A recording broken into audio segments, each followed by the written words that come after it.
What's up guys, welcome back to Tamara Recipes. So in the pot I'm going to add a bottle of guinness.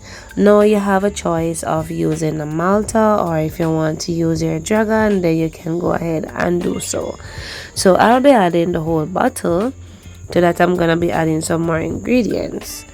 Now because I don't want my liquid to be too hot, so I'm gonna add all the ingredients and then I am going to turn on the stove. Alright, so I added 3 tablespoons of butter. To that guys, I'm gonna add some sugar. Now I'm just adding 1 cup of sugar. You can go ahead and add more or add little as you like.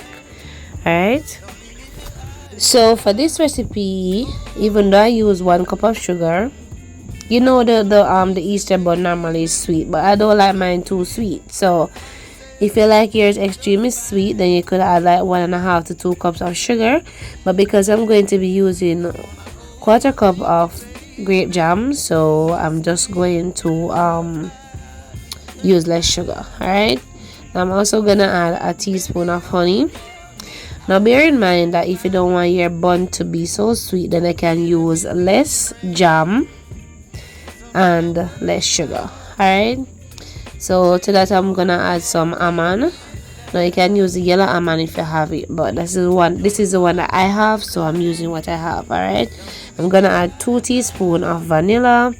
Now you can add less or more depending on how strong your vanilla is. Now I'm adding some molasses. I'm adding just a tablespoon of molasses, or not, it doesn't even reach a tablespoon, maybe about 1.5 teaspoon of molasses, because the molasses add some nice flavor. And I'm also going to add some browning. Alright, so I'm adding 2 teaspoons of browning, and I'm adding a little over a teaspoon of molasses. You know, the browning helps with color, but I don't like mine to be dark, so I didn't add much browning.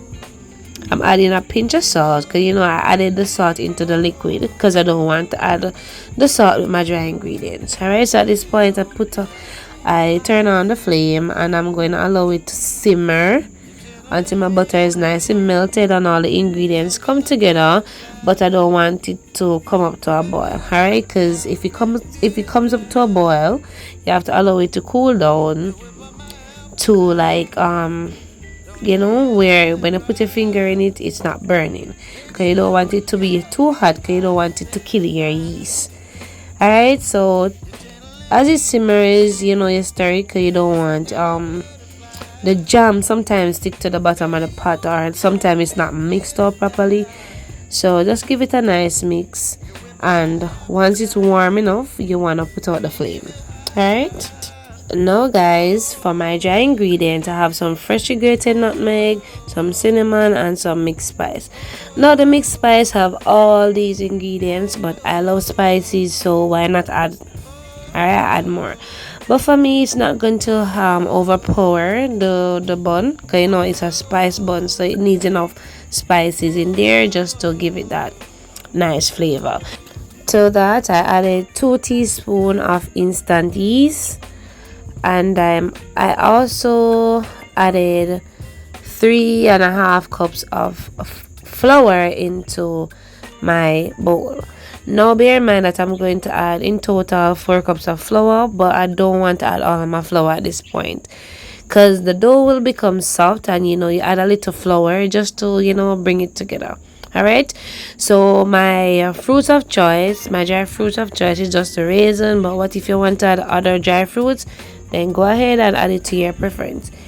If you don't like no fruits at all, just leave it out. Alright, so just stir your ingredients nicely, and remember not to add your yeast and your salt together. Alright guys, so even though I use sugar in my liquid, you want to ensure that you add a little sugar in the dry ingredients as well, because you know you want it to activate your yeast. Alright, because the yeast feed off the sugar. So as you used add it to your liquid, put a little sugar into your dry mixture as well, and mix it up with the yeast and the spices. Alright, So now it's time for me to start kneading to form my dough. Alright, so you want to use your finger just to test it. If it burns your finger, then it's too hot. Alright guys, so make a hole into the middle of your bowl, and you want to gradually add your liquid. You don't want to add too much at once. Alright, so just keep adding your liquid until it forms a dough. Alright, so it's gonna be a sticky dough, but you want to knead until the gluten is developed and it's become stretchy and nice. Alright, so at this point I'm gonna go in with my hand and I'm going to knead the dough. Alright, so if you have like what they call it now, one of those mixer, then you can go ahead and use it. But for me guys, I don't have one, so I just have to do it the old school way. Alright, but it do take a long time to knead guys, trust me. I was kneading like crazy. And make sure your dough is warm, because the yeast needs the warmth to activate. Alright, okay guys, so if while kneading your dough becomes so sticky that it's unbearable, then you want to add a little flour. Don't add too much flour guys, but you want to add a little flour and then you knead again. Alright, so that's what I had to do because it was like so sticky guys. And what I also did, I added a little oil to my fingers so that the dough does not stick as much. Alright, so at this point the dough is coming nicely together. It's coming together. But we're gonna do a test to see how stretchy our dough is. At this point it looks stretchy, but it's not so stretchy, because when you take off a small piece of your dough and you stretch it, it should not tear. If it tears, then you want to need like maybe about 3 more minutes, and then you want to rest it. Alright, because at that point it's ready. So the leftover liquid, you don't want to waste it. You want to set it aside, because guess what guys, we're going to use it to make a glaze. Alright, so just cover it and set it aside until we are ready.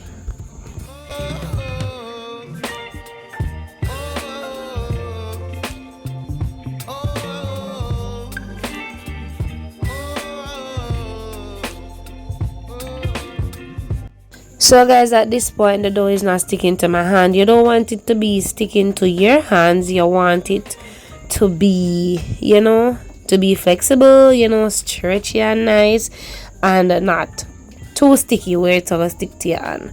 Alright, so as you can see guys, our dough is ready. So I'm going to form it into a ball, cover it and let it rest.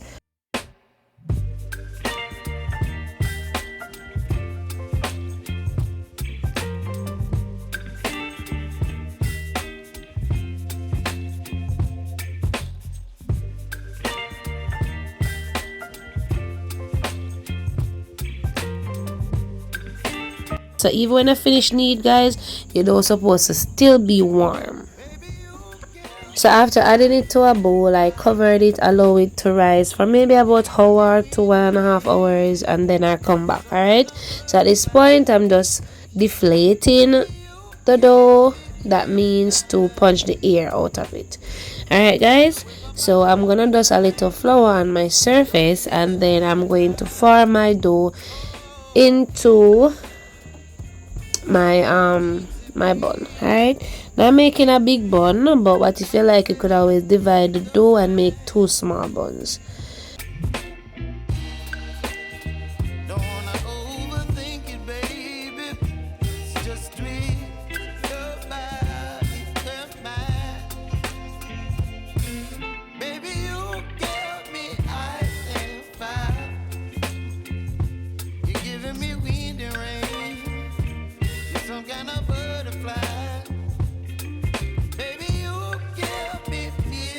So guys, after I'm finished forming my dough, I like to measure it with the baking dish, and then I place it into an oiled baking dish.